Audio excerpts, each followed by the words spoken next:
Bonjour à toutes et à tous et bienvenue dans une nouvelle semaine de Dev Café. Et comme d'habitude, on va prendre la même recette, à savoir vous proposer le meilleur de l'actualité autour du développement, et niveau timing, ça va être aux alentours des 10 minutes. Et pour ce qui est du programme de ce lundi, il sera question de Jetpack Compose qui est disponible pour iOS, mais aussi de quelques annonces cachées autour de Flutter, ou encore du retour de problèmes sur PyPy. Et vu qu'en ce moment il n'y a plus de concours, il n'y a plus d'annonces à vous faire, je vous propose qu'on commence tout de suite avec ce numéro 202.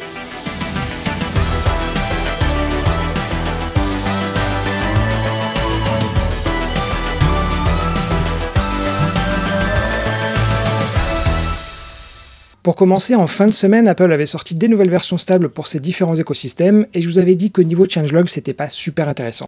Et la migration, par contre, elle valait plutôt la peine pour la correction des failles de sécurité, qui étaient finalement assez nombreuses, je crois qu'il y en avait une quarantaine. Mais dans iOS et macOS, il y a aussi Safari, et typiquement la version 16.5 est à disposition, et je vous propose qu'on regarde rapidement les changements. Le premier, et qui fera certainement plaisir à ceux qui font du CSS à outrance, c'est l'arrivée du CSS Nesting. Alors pour vous montrer, auparavant, il fallait enchaîner sur une même ligne tous les sélecteurs, alors que désormais ça se fait avec des accolades un peu sous la forme d'une arborescence, et clairement on comprend bien mieux ce qui se passe. Il y a aussi l'arrivée des pseudo-classes userValid et invalid. Alors pour vous expliquer aujourd'hui en utilisant juste la propriété CSS invalid, et bien sur un champ mail par exemple, dès que vous saisissez le premier caractère, ça nous indique que c'est incorrect. Et l'idée des userValid et invalid, c'est qu'ils sont déclenchés qu'après que l'utilisateur il ait fini son interaction. L'avantage, c'est qu'il n'y aura donc plus besoin de passer par du JS pour ça. Et pour terminer, si vous voulez faire du Apple Pay, les précommandes sont supportées, tout comme les paiements différés. Et pour ce qui est du reste, en fait, c'est une très longue liste de corrections de bugs. D'ailleurs, avant de refermer ce sujet, une nouvelle preview de Safari est sortie en parallèle, avec là aussi les fameuses optimisations et corrections de bugs. Typiquement, le parseur de JSON, il devrait être plus rapide en JS. Voilà donc pour ce Safari 16.5 qui est bien moins riche en nouveautés que la version précédente qui, pour rappel, apportait notamment le Web Push. Et on poursuit chez Apple, et la semaine dernière, je vous avais donné de nombreux chiffres sur l'App Store. Mais ils viennent de les compléter avec un document pour faire preuve de transparence, et en l'occurrence, à la fin 2022, il y avait plus de 1,7 million d'applications. Et dans les autres informations qui nous intéressent, il y a eu un total de 6 millions de soumissions, soit pour des nouvelles applications, soit pour des mises à jour, et 1,6 million ont été rejetées. Là-dessus, sur les 1,6 million, il y a eu seulement 250 000 qui finalement ont été approuvés. D'ailleurs, les motifs de rejet sont assez généraux, car vous voyez que ça concerne majoritairement les performances, puis un aspect légal. Ensuite, côté nombre d'applications retirées de l'App Store cette fois-ci, il y en a eu 186 000, dont la majeure partie sont des jeux, et on peut facilement imaginer qu'il s'agisse de copier-coller ou alors de spam. Et on poursuit avec les applications qui ont été retirées, mais cette fois-ci sous ordre des gouvernements, et c'est très clairement la Chine qui domine avec plus de 1400 demandes, là où les autres pays n'en sont qu'à une dizaine au mieux. Ensuite, il y a 36 millions de comptes développeurs qui montrent un fossé avec les 1,7 million d'applications sur l'App Store, mais là-dessus ça n'englobe pas par exemple les applications du Mac App Store par exemple, alors que le compte développeur il est bien pour les deux plateformes à la fois. Mais malgré tout, ça semble indiquer qu'il y a peu d'applications sur le store en rapport avec le nombre de développeurs, à moins que le fait d'être obligatoire pour lancer sur un device n'y soit que pour quelque chose, je vous laisse méditer. Et pour finir, il y a eu en moyenne 747 millions de téléchargements d'applications par semaine, et plus de 40 milliards de mises à jour automatiques faites là aussi chaque semaine. Bref, il est clair que ça doit avoir un certain coût en termes d'infra, de là à savoir est-ce que ça vaut 15 ou 30% de commission, je vous laisse philosopher sur ce sujet.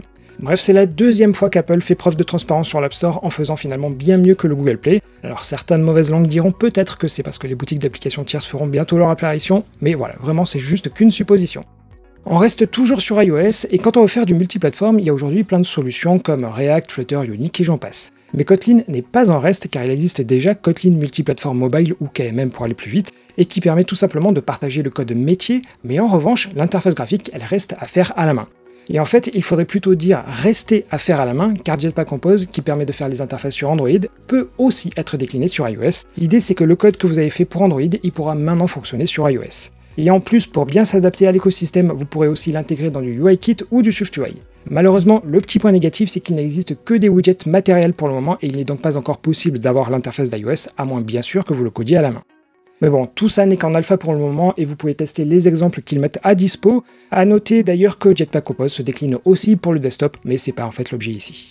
Et finalement, c'est une bonne comme une mauvaise nouvelle, car maintenant, lorsqu'il va falloir choisir un framework multiplateforme, il y en aura un de plus à mettre dans la balance. Et là-dessus, n'hésitez pas à me dire dans les commentaires si vous pensez que ce Compose version iOS pourra percer d'une certaine manière, parce que de mon côté, j'ai peur qu'il arrive un tout petit peu trop tard avec finalement peu de valeur ajoutée.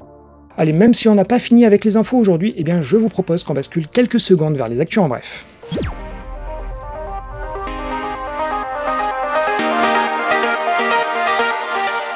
Peu après l'arrivée de ChatGPT, les écoles publiques de New York avaient interdit l'accès au service pour, je cite, des risques d'utilisation abusive et des préoccupations soulevées par les professeurs. Et finalement, après de nombreuses semaines de débat, ChatGPT est à nouveau accessible avec cette fois-ci un accompagnement des élèves et des professeurs. D'ailleurs, toujours côté IA générative, Octave Global, l'un des cofondateurs d'OVH Cloud, a annoncé que des travaux existaient en interne. La première consistera à délivrer le résultat sous la forme d'une LLM open source et la seconde en améliorant une existante. On change ensuite complètement de sujet car des rumeurs faisaient état que les smartphones de Samsung pourraient basculer vers Bing comme moteur de recherche pour justement embrasser Bing AI. Mais il n'en sera rien selon les infos du Wall Street Journal. À la place, il s'agissait probablement d'un coup de bluff pour augmenter les enchères. Côté Linux, vous connaissez peut-être Wine qui permet de lancer des exécutables Windows, mais il y a aussi la solution Crossover qui va plus loin en supportant les binaires Windows sur Linux, macOS et Chrome OS. Après le départ de Jeremy White à la fois fondateur et possédant la majorité des parts, ce sont désormais les employés qui détiennent la société. Et enfin, notre tonton Elon aura droit à sa biographie dès la mi-septembre. Et l'auteur de ce livre n'est ni plus ni moins que Walter Isaacson, qui avait produit celle de Steve Jobs. Pour reprendre, j'ai plein de petites infos à vous donner, alors je vais essayer de les enchaîner rapidement. Et tout d'abord, côté Firebase, si vous voulez tester vos applications sur Wear OS, il y a maintenant des Pixel Watch qui sont disponibles sur le Firebase Test Lab. Côté AWS Device Farm, ils annoncent une compatibilité avec les VPC, c'est-à-dire les Virtual Private Cloud, ce qui pourra faciliter les tests sur du réseau interne. Côté Tori ensuite, je vous avais dit la semaine dernière que ça faisait plus d'un mois sans aucune nouveauté pour le mobile, eh bien j'imagine qu'ils m'ont écouté et voilà qu'une Alpha 9 est disponible avec notamment le support de Gradle 8.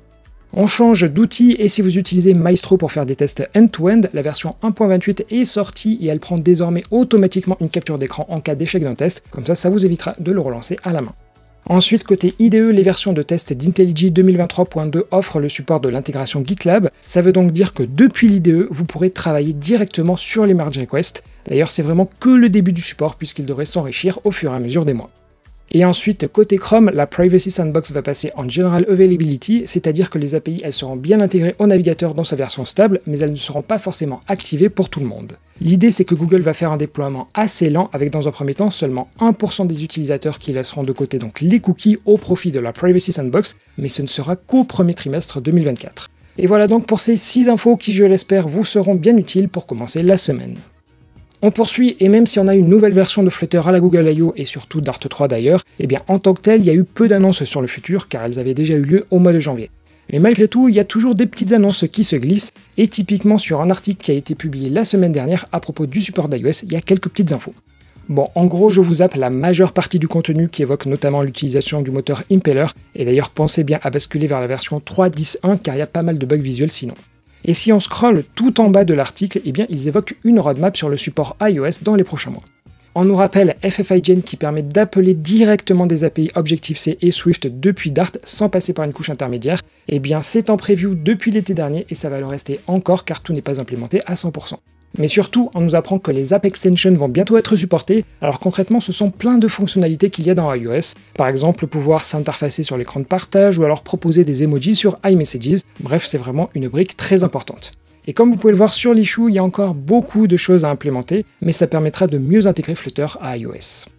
Ils évoquent aussi une diminution du temps de build ou encore le fait de pouvoir appeler son projet autrement que runner, mais surtout, et c'est là où est l'info je pense la plus intéressante, c'est qu'aujourd'hui Flutter est vraiment très orienté sur matériel. Par exemple, quand on a un text button, en réalité c'est un button matériel.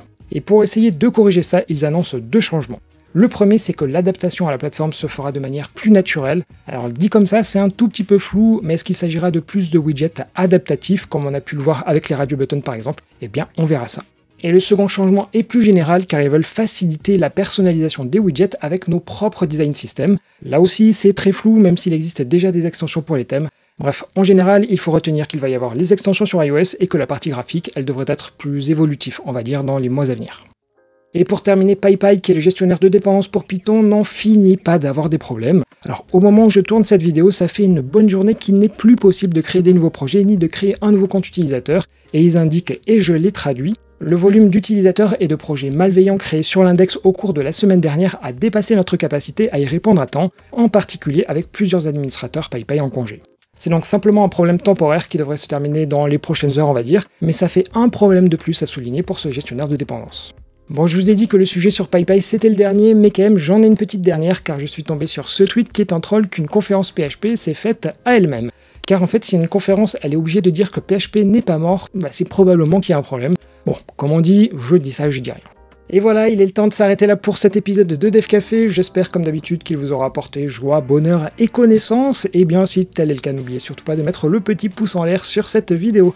Et pour ma part, j'espère que cette semaine elle sera moins semée d'embûches que la semaine dernière. Car je sais pas si vous l'avez vu, mais l'épisode de vendredi, finalement, il a été publié samedi parce que c'était le grand retour du coup de la panne de l'électricité chez moi.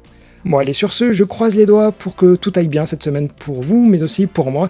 Et maintenant, il me reste plus qu'une chose à vous dire. Comme d'habitude, je vous donne rendez-vous demain, même heure et même endroit, et je vous souhaite à toutes et tous une très très belle journée.